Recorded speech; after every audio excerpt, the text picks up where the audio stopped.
তাই হরিদাস ঠাকুর কি চেয়েছিলেন? মহাপ্রভুর কাছে তিনি জগৎভরি শুধুমাত্র মহাপ্রভুর আদেশ পালন করেছিলেন। মহাপ্রভু নির্দেশ দিলেন, শুনো শুনো নিত্যানন্দ, শুনো হরিদাস, সর্বত্র আমার আজ্ঞা করহ প্রকাশ। প্রতি ঘরে ঘরে গিয়া কর এই ভিক্ষা, বল কৃষ্ণ ভজ কৃষ্ণ, কর কৃষ্ণ শিক্ষা। মহাপ্রভু নির্দেশ দিলেন, হরিদাস ঠাকুর তাই পালন করলেন। মহাপ্রভু যা যা আদেশ দিলেন হরিদাস ঠাকুর তাই তাই পালন করলেন, কিন্তু কখনো নিজের জন্য তিনি কিছুই চাননি। তিনি শুধুমাত্র আদেশের অপেক্ষা করেছিলেন, আদেশ করুন কি করব। মহাপ্রভু আদেশ দিলেন, তাই না মাত্র তিনি হরিদাস নিত্যানন্দ প্রভুর সাথে গিয়ে কি করছেন? নাম প্রচারে যুক্ত হয়ে গেলেন, নাম প্রচার করছেন। সমগ্র জীবন ভরে তিনি নাম করেছেন, নাম প্রচার করেছেন। মহাপ্রভুর আদেশ করতে হবে, করলাম। জগৎবাসীকে উদ্ধার করতে হবে, তাই তিনি করলেন। কিন্তু মহাপ্রভু সন্ন্যাস নিয়ে চলে গেলেন নীলাচলে। এখন হরিদাস ঠাকুর তো ভাবছে যে প্রভু আমার জীবনের শেষ সময়, আমি তো আর তোমার মতো হাঁটতে পারি না, চলতে পারি না। মহাপ্রভু তো তখনও তরুণ, হ্যাঁ, মাত্র 24 বৎসর বয়স, দীক্ষা নিয়েছেন। হরিদাস ঠাকুর তখন কিন্তু অনেকটা বয়োবৃদ্ধ, বা 70+ হরিদাস ঠাকুরের বয়স হয়ে গেল। তো হরিদাস ঠাকুর তো আর বৃদ্ধ লোক, তো আর যুবকের মতো চলাফেরা করতে পারে না। তো মহাপ্রভু 24 বছর বয়সে সন্ন্যাস নিয়ে চলে গেলেন নীলাচলে। এখন হরিদাস ঠাকুর বলছেন, প্রভু তুমি তো সন্ন্যাস নিয়ে না হয় নীলাচলে চলে যাবে, তো আমি কি করব? আমার গতি কি হবে? প্রতিদিন তোমাকে যদি দর্শন না করি আমি তো প্রভু থাকতে পারি না।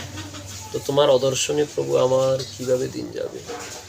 এ তো আমার পক্ষে অসম্ভব বিষয়, তাই তো আমি কি করবো প্রভু? তখন মহাপ্রভু বলছেন যে শোনো, প্রতি বছর ভক্তেরা নীলাচলে জগন্নাথ দর্শন করতে যায়।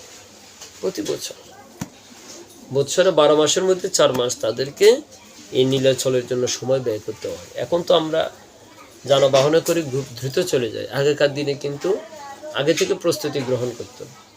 সে নীলাচলে যাওয়া, নীলাচলে জগন্নাথকে দর্শন করা, রথের অনুষ্ঠান শেষ করে আবার নবদ্বীপে ফিরে আসা, এইতে প্রায় 4 মাস সময় লেগে যেত।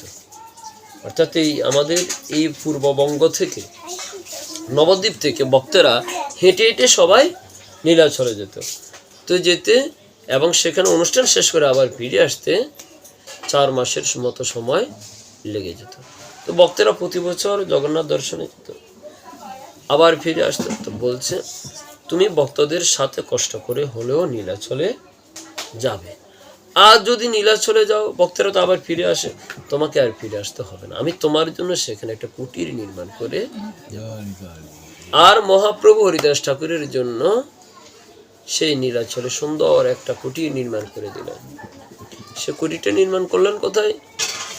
যে নীলাচলে জগন্নাথের পথে, অর্থাৎ জগন্নাথের যে মন্দির, মূল মন্দিরের পথে অদূরে, সেখানে তিনি জগন্নাথের হরিদাস ঠাকুরের জন্য একটা ছোট্ট কুটির নির্মাণ করে দিলেন। সেই কুটিরে বসে হরিদাস ঠাকুর নিত্য হরিনাম করেন। আর যখন হরিদাস ঠাকুর প্রত্যহ নিত্য নাম করেন, আমার শ্রীমন মহাপ্রভু প্রতিদিন জগন্নাথ দর্শন করতে যান। দিনে নিত্য কীর্তন, ঈশ্বর দর্শন, রাত্রে রায় স্বরূপ শোনে রস আস্বাদন। দিনে তিনি নিত্য কীর্তন করতেন, ঈশ্বর দর্শন করতেন। ঈশ্বর বলতে এখানে জগন্নাথ দেবকে বোঝানো হয়েছে। ঈশ্বর বলতে এখানে জগন্নাথ দেব। তাই তিনি দিনে নিত্য করতেন, চারিদিকে নিত্য কীর্তন করতেন, সকল ভক্তকে নিয়ে ঈশ্বর দর্শন করতেন। আর রাত্রে রায় স্বরূপ শোনে রস আস্বাদন করতেন, অর্থাৎ তাহার অন্তরঙ্গ ভক্তদেরকে নিয়ে তিনি রস আস্বাদন করেন। আর এইভাবে তিনি যে রস আস্বাদন করতেন, তো হরিদাস ঠাকুর তো সর্বদা মহাপ্রভুর সাথে অংশগ্রহণ করতে পারতেন না। হ্যাঁ, সবসময় পারতেন না, কেননা হরিদাস ঠাকুর অনেক বয়োবৃদ্ধ হয়ে গিয়েছিল। তাই তার পক্ষে সবসময় আগের মতো নৃত্য করাও সম্ভব ছিল না। তাই তিনি তাহার কুটিরে বসে বসে হরিনাম করতেন। এখন ভক্তের পক্ষে সম্ভব নয় ভগবানকে দর্শন করতে যাওয়া, এখন ভগবান বলছেন যে তুমি তোমার সমগ্র জীবনটা নাম প্রচারে ব্যাপৃত ছিলে, অর্থাৎ আমার কাজে ব্যাপৃত ছিলে, তাই না? মহাপ্রভু এসেছেন কি জন্য? নাম প্রচার করার জন্য। মহাপ্রভুর কাজই হচ্ছে শুধু এই জগতে নাম প্রচার করা।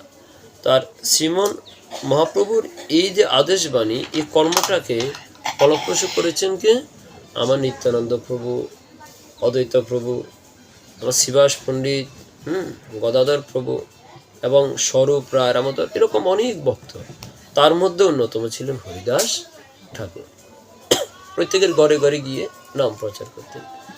আর এই যে তিনি তাহার সমগ্র জীবন ধরে মহাপ্রভুর কর্ম তিনি সম্পাদন করেছিলেন। তো এখন মৃত্যুকালীন সময়ে এখন মহাপ্রভু যদি হরিদাস ঠাকুরের প্রতি যদি একটু সদয় না হয়, দয়াবান না হয়, তাহলে জগতে কেউ কি আর ভগবানের নাম প্রচার করবে? করবে না। তাই মহাপ্রভু বললেন এটাই হচ্ছে সবচেয়ে বড় সুযোগ, যে হরিদাস ঠাকুর আজীবন আমার জন্য করেছে, তাই তো? অতএব এখন হরিদাস ঠাকুরের পক্ষে করা সম্ভব নয়। এখন আমার সময় হয়েছে আমি আমার ভক্তের জন্য করা। কেননা ভক্ত আজীবন ধরে আমার জন্য করেছে, আমি তো ভক্তের কাছে ঋণী হয়ে গেলাম। তো এই ঋণ শোধ করার জন্য তো আমাকেও কিছু করতে হবে। তাই তিনি ভাবছেন হরিদাস ঠাকুর তো প্রত্যহ আমাকে দর্শন করত, এখন তো হরিদাস ঠাকুরের পক্ষে আমাকে দর্শন করা সম্ভব হয় না। তাই কি করতে হবে? আমি স্বয়ং গিয়ে হরিদাস ঠাকুরকে দর্শন দিতে হবে। তাই তিনি স্বয়ং প্রত্যহ গিয়ে হরিদাস ঠাকুরকে দর্শন দেওয়ার জন্য যেতেন। আর প্রতিদিন মহাপ্রভু হরিদাস ঠাকুরের জন্য ভগবানের প্রসাদ পাতাটা। সে জিনিস মনে রাখবেন যে শ্রীমন মহাপ্রভু স্বয়ং অনাদিরাদি গোবিন্দ, তিনি হচ্ছেন মহাবদন্য অবতার। নমো মহাবদন্যায় কৃষ্ণ প্রেম প্রদায়তে কৃষ্ণায় কৃষ্ণ চৈতন্য নাম্নে গুরতিসে নমো নমো মহাবদন্যায়। তিনি মহাবদন্যতার অবতার। বদন্যতা মানে কি? বদন্যা মানে হচ্ছে মহাকরুণার অবতার। করুণা কেমন?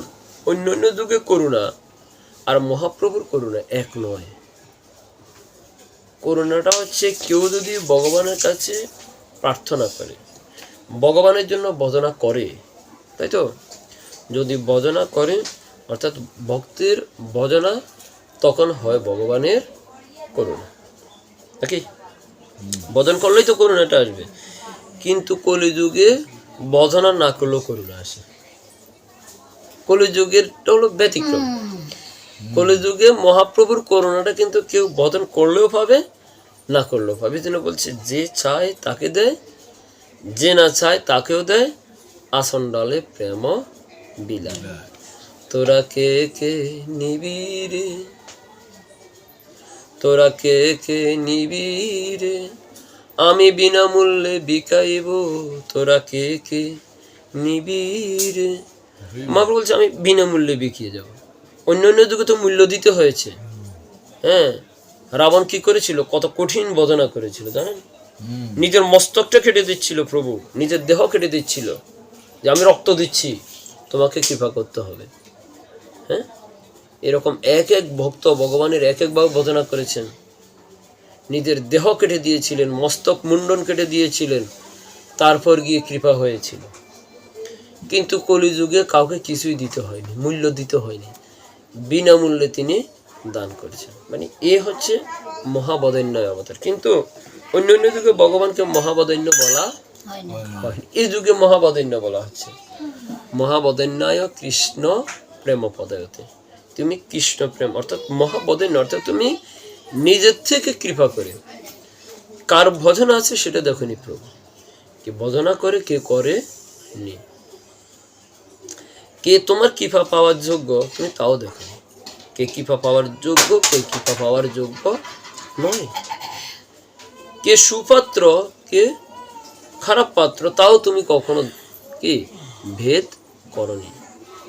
তুমি পাত্র পাত্র ভেদ না করে, এমনকি ন প্রতীক্ষা কাল, তুমি কোনো কালের অপেক্ষাও করনি, কোনো সময়ের অপেক্ষাও করনি।